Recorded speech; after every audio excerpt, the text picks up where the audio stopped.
আসসালামু আলাইকুম। বাংলার রাঁধুনি রান্নাঘরে সবাইকে স্বাগতম। আবার চলে এলাম আপনাদের মাঝে।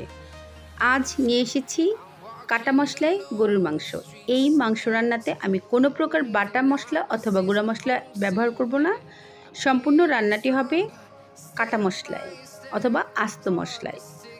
চলুন দেখে নিই আমার আজকের কাটা মশলায় গরুর মাংস রান্না করতে কী লাগছে।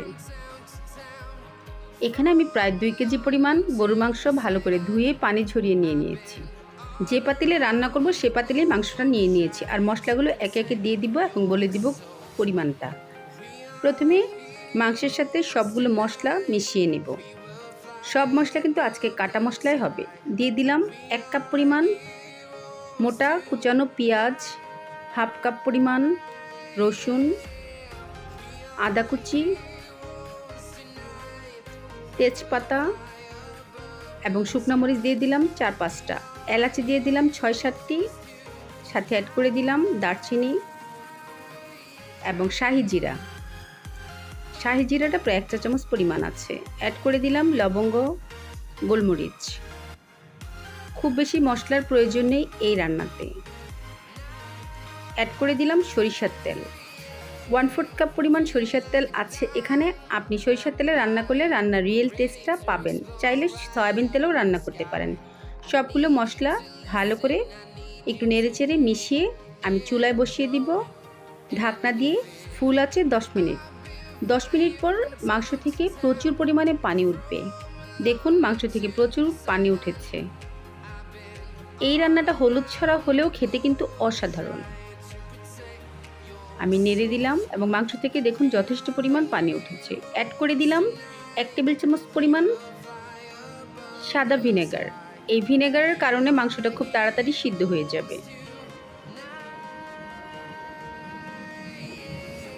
ঢেকে দিলাম 20 থেকে 25 মিনিটের জন্য মিডিয়াম লো আঁচে রেখে ভালো করে নেড়েচেড়ে মিশিয়ে দিব যাতে নিচ থেকে পুড়ে না যায়। আর মাংস থেকে যথেষ্ট পরিমাণ পানি উঠবে।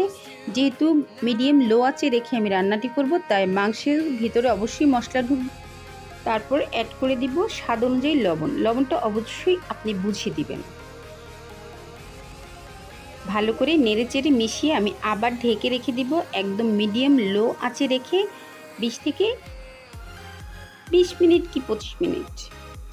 শুকনো মরিচগুলো গলে খুব সুন্দর একটি কালার আসবে। দেখুন আমার একটি ক্লিপ কেটে গিয়েছিল, সরি।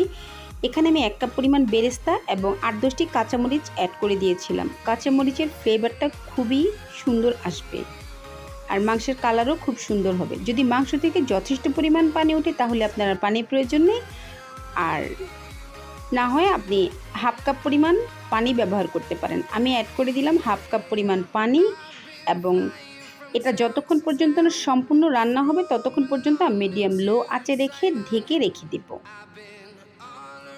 বেরেস্তা এবং শুকনো মরিচটা গলে যাওয়ার কারণে দেখুন হলুদ ছাড়াও মাংসটা কত সুন্দর একটি কালার এসেছে।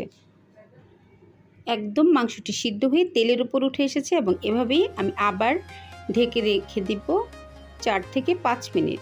দেখেই বোঝা যাচ্ছে মাংসটা খুব সুন্দরভাবে সিদ্ধ হয়ে গিয়েছে। কাটা মশলায় গরুর মাংস কিন্তু সত্যি অসাধারণ একটি রান্না। কোরবানির সময় আপনি চাইলে এই রান্নাটি করতে পারেন। প্রচুর পরিমাণে মাংস থাকে বাসায়। আমার চ্যানেলে অনেক গরুর মাংসের রেসিপি আছে, স্পেশাল রেসিপি, আপনারা চাইলে দেখে নিতে পারেন। আমি অবশ্যই ডেসক্রিপশন বক্সে লিঙ্কটি দিয়ে দিব। এবং কাটা মশলায় গরুর মাংসের আরও একটি সুন্দর রেসিপি আছে, আপনি চাইলে দেখে নিতে পারেন। সেটির লিঙ্কও আমি ডেসক্রিপশন বক্সে অ্যাড করে দিব। যদি আজকের ভিডিওটি একটু ভালো লেগে থাকে please like, comments and share করে দিবেন, সাবস্ক্রাইব করে দিবেন এবং পাশে থাকা বেল আইকনটি ক্লিক করে দিবেন। সবাই ভালো থাকবেন, ধন্যবাদ।